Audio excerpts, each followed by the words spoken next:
Yeah, it's coming. It is there. Then this is Balanagar, then Hasmapet. How the encroachment is going, just take a look. Then this is Bachupalli and village in Nijampet. It is Dundigal Gandimaishama and village is Dullapalli. Okay. Similarly, this is Bachupalli and Bachupalli, that village also. This is Gandimaishama and village Bahadurpalli. And one more thing. Sir. The boundary anta FTL. It's a, What you are we have taken showing, from the, yes, sir. Total FTL sir అది not even ఇచ్చిన FTL లేదా buffer zone కూడా కాదు. No, buffer zone. It is not a buffer FTL లో zone. ఇప్పుడు మీకు చూపించినన్ని FTL boundary. Buffer zone పోతే ఇంకా బయటకు వస్తుంది. దాని జోలికి పోలేదు. Next, this is actually Kutbulapur, sir. Kutbulapur Mandal and Gujala Ramaram village. This is Kokatpalli Mandal, sir. KPHB colony.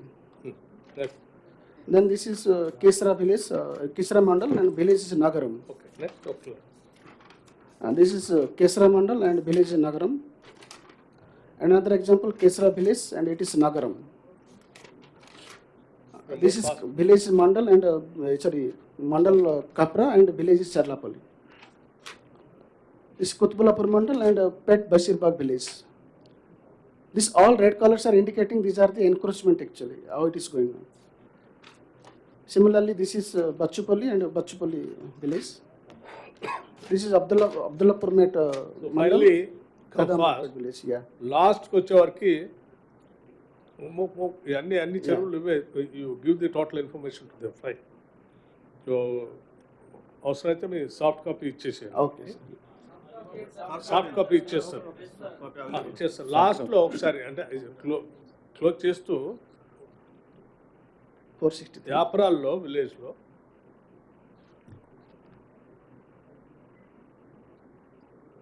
Last slide. Okay, sir. Okay సరే గో బ్యాక్. ఒకసారి ఇది చూడండి 2014కి 2023కి లోపలన్నీ ఆ రెడ్ బౌండరీలో వచ్చాయన్ని కన్స్ట్రక్షన్స్. దిస్ ఈస్ హౌ హైదరాబాద్లో ఉన్న చెరువులన్నీ మొత్తం దీనికి సంబంధించిన సమాచారం మొత్తం కూడా దీంట్లో నిక్షిప్తం చేసి జాగ్రత్తగా ప్రొటెక్ట్ చేయడం కోసం ఆలోచన చేసి మీ ముందు పెట్టాం. సో నేను ఇప్పుడు మీకు అందరూ చూపించేది ఏంటంటే ఈ చెరువులు 2014 ఎట్లా ఉన్నాయి, ఇప్పుడు ఎట్లా ఉన్నాయని చూపించాను. ఏం చేద్దాం అనేది యూ డిసైడ్. బికాజ్ ఈ చెరువు నాది కాదు, లేకపోతే రేవంత్ రెడ్డి గారిది కూడా కాదు, లేకపోతే మంత్రిమండలి సభ్యులది కాదు. ఇది సమాజాన్ని, హైదరాబాద్ నగరాన్ని, రాష్ట్రాన్ని. సో ఈ రకంగా అయిపోతున్న చెరువుల్ని అట్లీస్ట్ కనీసం FTL బఫర్ జోన్ వదిలేసేయండి, బఫర్ జోన్ వదిలేసేయండి. కనీసం గర్భంలోనైనా ఇక నుంచైనా, ఇప్పుడు మీరు పార్షియల్గా చూశారు, ఇట్లా వదిలేస్తూ ఉంటే పోతా ఉంది. ఇక నుంచైనా ఈ చెరువులు మీరు ఆపుకోకపోతే over a period of time తర్వాత హైదరాబాద్లో అసలు మీకు చెరువులు కనపడకపోతే నష్టపోయేది ఎవరు?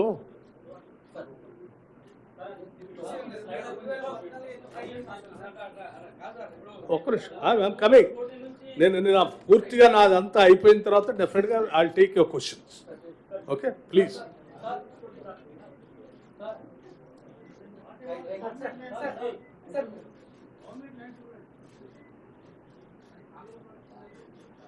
సో మీ ముందు ఇవన్నీ ఎందుకు ప్రజెంట్ చేస్తున్నామంటే అట్లీస్ట్ మనం చాలా ఆశించి మన రాష్ట్రం మనకు కావాలి, మన నగరం మనకు కావాలి, దీన్ని బాగు చేసుకుందాం. మన రాష్ట్రంలో ఉన్న వనరులన్నీ కూడా సరైనటువంటి విధానం లేకపోవటం వల్ల అన్యాక్రాంతం అయిపోతూ ఉన్నాయి. మనం తెచ్చుకునైనా మనం బాగు చేసుకుందామని తెచ్చుకున్న 2014 నుంచి మనం బాగు చేసుకోవాలి. ఈ ఆస్తుల వ్యవస్థలన్నీ ప్రజలకు అందించాలి భవిష్యత్ తరాలకు. సరే మీరు అడిగారు ఇందా కూలుస్తారని. కూల్చడానికి ఎవరికి ఇష్టం ఉండదు. కూల్చాలని ఎవరికి ఆశ ఆలోచన తపన కూడా ఉండదు. కానీ వీటిని భవిష్యత్ తరాలకు అందించాలనే తపన మాత్రం కంపల్సరీ ఉంటుంది. పాలకులు కనీస బాధ్యత అది. మనం కోరి కొట్లాడి తెచ్చుకున్న రాష్ట్రం ఇది. అలా అని మరి వాళ్ళు ఏం చేద్దాం, over a period of time, మీరు అన్నట్టు over a period of time buffer జోన్లో కొద్దిమంది కట్టుకున్నారు, ఇంకెక్కడ కట్టుకున్నారు, ఆ పైన కట్టుకున్నారు, రైట్. అట్లీస్ట్ చెరువు గర్భంలో ఇప్పటివరకు సరే ఏ నుంచైనా కట్టకుండా ఆపుకోవాలి కదా. కోసం చేసే చిన్న ప్రయత్నం చేస్తూ ఉన్నాం. లేదు అసలు చేయొద్దు, చెరువులు ఏమైపోయినా పర్లేదు, వాళ్ళు ఎవడు కట్టుకునే వాళ్ళు కట్టుకునేయండి, వదిలేద్దామనంటే ఫైన్. ఇది అందరి కోసం ఆలోచన చేసి రాష్ట్ర ముఖ్యమంత్రి రేవంత్ రెడ్డి గారు మంత్రిమండలి తీసుకున్న నిర్ణయం. ఈ సమాజం హైదరాబాద్ కోసం, ఇదేదో ఆయన కోసం తీసుకున్నది కాదు. ఇప్పుడు మాట్లాడే ఏమైనా కేటీఆర్ గారు కానీ, లేకపోతే కేసీఆర్ గారు కానీ, లేకపోతే హరీష్ రావు గారు కానీ, వీళ్ళందరూ వీటన్నిటిని ప్రొటెక్ట్ చేయాల్సిందే. మేము చాలా మెటిక్యులస్గా ప్లాన్ చేసాం, కఠినమైన నిర్ణయాలు తీసుకుంటాం, come what may we are going to demolish all these things అని చెప్పిన వాళ్ళే కదా. నేను ఆ స్లైడ్స్ కూడా చూపిస్తాను మీకు కావాలంటే. చాలా బాధాతత్వ హృదయంతోనే ఎవరికి పేదవాళ్ళు అందులో ఎవరైనా ఉంటే వాళ్ళకి ఇబ్బంది కలగకూడదు అనేటువంటి ఆలోచన ఈ రాష్ట్ర ప్రభుత్వానికి చాలా స్పష్టంగా ఉంది. దాని గురించి ఏం చేయాలనేది కూడా నేను చెప్తాను. సో ఈ చెరువుల సమస్య ఎట్లా ఉంది, లేకపోతే మూసినది.